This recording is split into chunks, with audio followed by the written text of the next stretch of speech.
Sarah was telling me about it. She follows her around, and the thing that was going around with her, if everybody doesn't know, is they was asking for all the churches around in the community, and it was just something that was out of their hands. And God has given me the ability to do those things, and you go and help people. And when it's all said and done, even though you missed your plans of having sitting down with your kids or your family or whatever was going on, it in the end it comes out in the right way.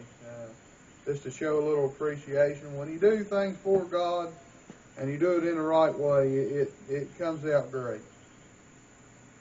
And this is what the Samaritan done. It's the same kind of story. It doesn't matter what it is. Just like that, I'm capable of doing the things that I had to go do. A lot of people probably wouldn't be capable of doing those things. But when God puts you in this, if you're walking by, any of them guys can help that Samaritan, or help that guy in need, just as the Samaritan did. Because if they was walking by, they had the will to walk by there, they could have helped that guy out.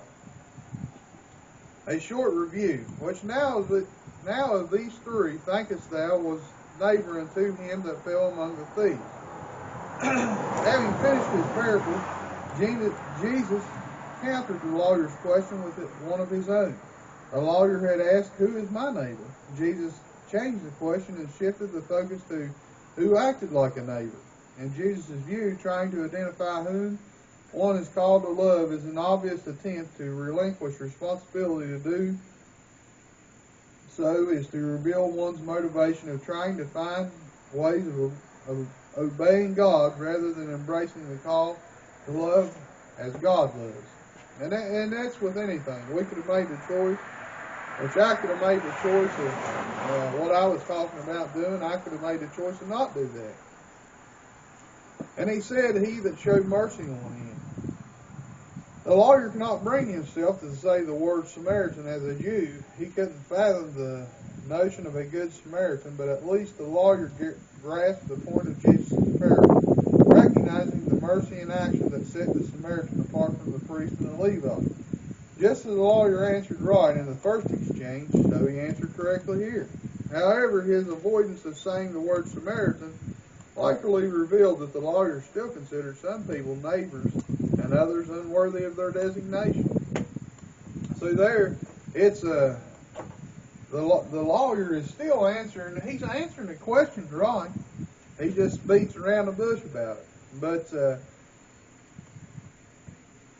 as we do that, he does say, that's the right thing to do. But as the lawyer's looking, Jesus is trying to get him to see that everybody's your neighbor. It ain't just us sitting in the parking lot here, or just these ones right here in our church. It's anybody down there that's maybe down at the Methodist church, or down at the Jody, or anybody.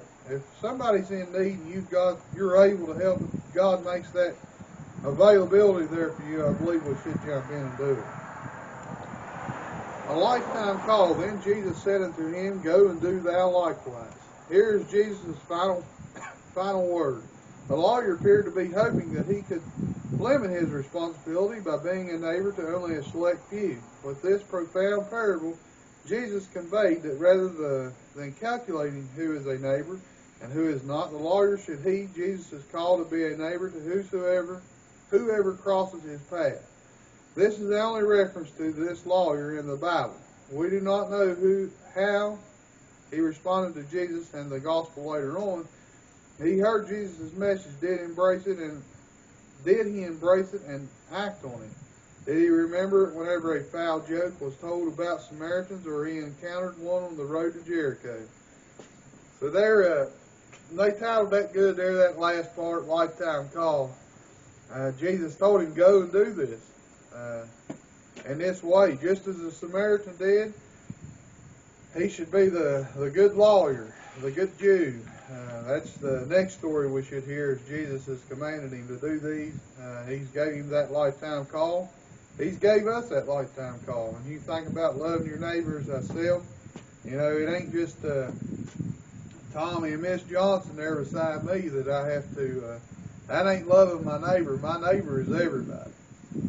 It's anybody that I run into that I can help. It's anybody that I can show God's love to, or and sometimes, like I said, it ain't a physical thing that we do. Sometimes it's just a smile or a handshake or a hug, or which I know those things is about out the window nowadays, but you know, it's still just calling somebody and talking to them and not forgetting about them. It helps them out.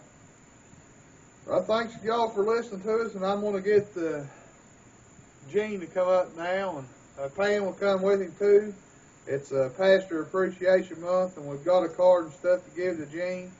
We'll go ahead and do it now. We'll have Gene and Pam to come up, and we'll give him this card. And everybody just give Gene a good blow of the horn, you know, to show him the appreciation that we do appreciate him. I know we can't get out and shake his hands, but that's how we do it. It's give it a little horn blow for Gene.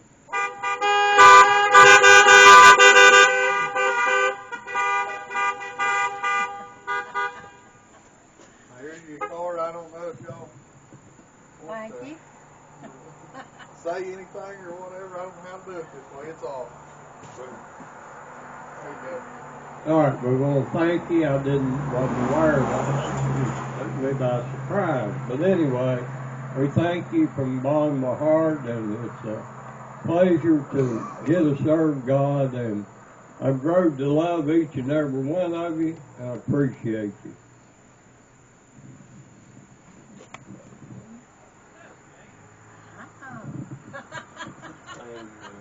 Here.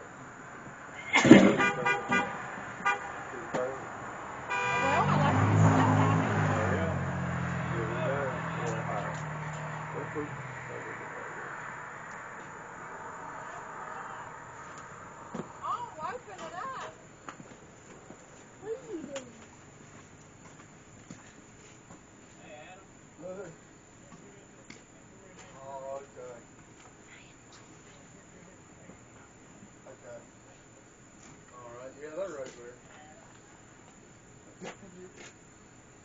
Where was it? Which part here went all right? That was good. Yes. Come on, Mace. Come on, Mace.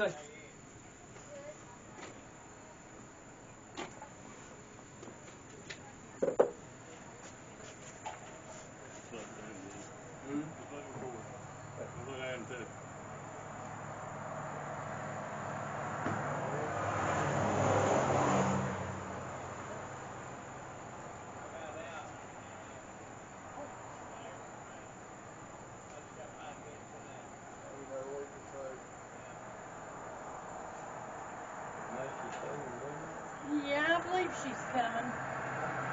Come on, Mason. No, she said she wasn't going to sing some more. Oh, okay. That'll be fine. What? She's coming. She's a coming.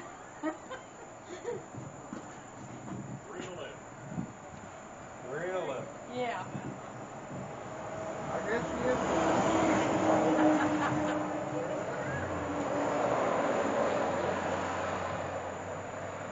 Not gonna let you get out of singing, are they, Mason? As soon as I get in the phone, I ain't seeing him over there.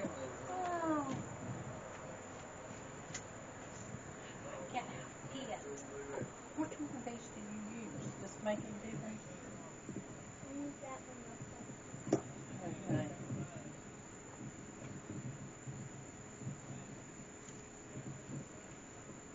Yeah, that's like that. I mean, even on the election, They're ready.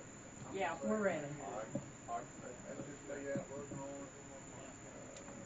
I know what's on the ground there. No, Pam's on purple.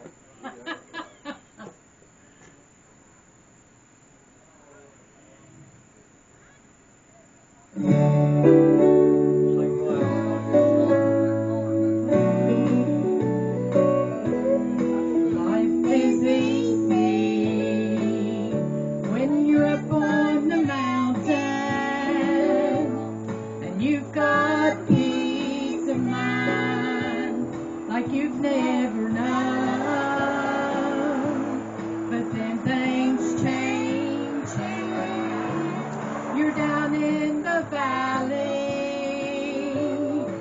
old blues fade for